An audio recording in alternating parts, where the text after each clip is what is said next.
ஏன்டா இந்தியாவில் நர்சிங் முடிச்சுட்டு எல்லா நர்சஸும் அப்ராடுன்னு ஓடுறீங்க? Bro, I will explain. Nursing 4 வருஷத்துக்கு நான் அப்போ 1,20,000 ஃபீஸ் பே பண்ணேன்.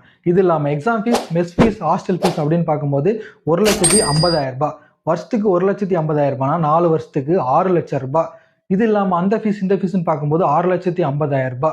இது இல்லாமல் எல்லா சிலபஸும் கம்ப்ளீட் பண்ணிட்டு 4 இயர்ஸ்க்கு அப்புறம் தமிழ்நாட்டில் ஒரு ஹாஸ்பிட்டலில் இன்டர்வியூ அட்டன் பண்ணி செலக்ட் ஆகி போனால் மந்த்லி எனக்கு சேலரி வெறும் 12,500. வேலை என்னமோ இவ்வளோ இருக்குது, ஆனால் சேலரி 1 இயருக்கு அப்புறம் எக்ஸ்பீரியன்ஸ் எடுத்ததுக்கு அப்புறம் சேலரி 17,000 வரைக்கும் கிடைக்கும். 2 இயர்ஸ்க்கு அப்புறம் ஒரு 20,000 25K வரைக்கும் கிடைக்கும். ஓடி, ஹோம் கேர் அப்படி இப்படின்னு பார்த்தாலும் ஒரு 30 வரைக்கும் கிடைக்க வாய்ப்பு இருக்குது. இதில் ஃபுட்டு, அக்கமடேஷன் எல்லாமே நம்ம தான் பார்த்துக்கணும்.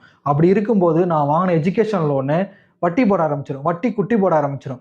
எஜுகேஷன் லோனை பே பண்ணணும், ஃபேமிலி ஃபினான்ஸை பார்த்துக்கணும், என்னோட கரியர் க்ரோத்தை நான் தான் டெவலப் பண்ணிக்கணும். அப்படின்ற பட்சத்தில் அவன் என்ன பண்ணுவான்? வேற ஆப்ஷன் இல்லை அவனுக்கு.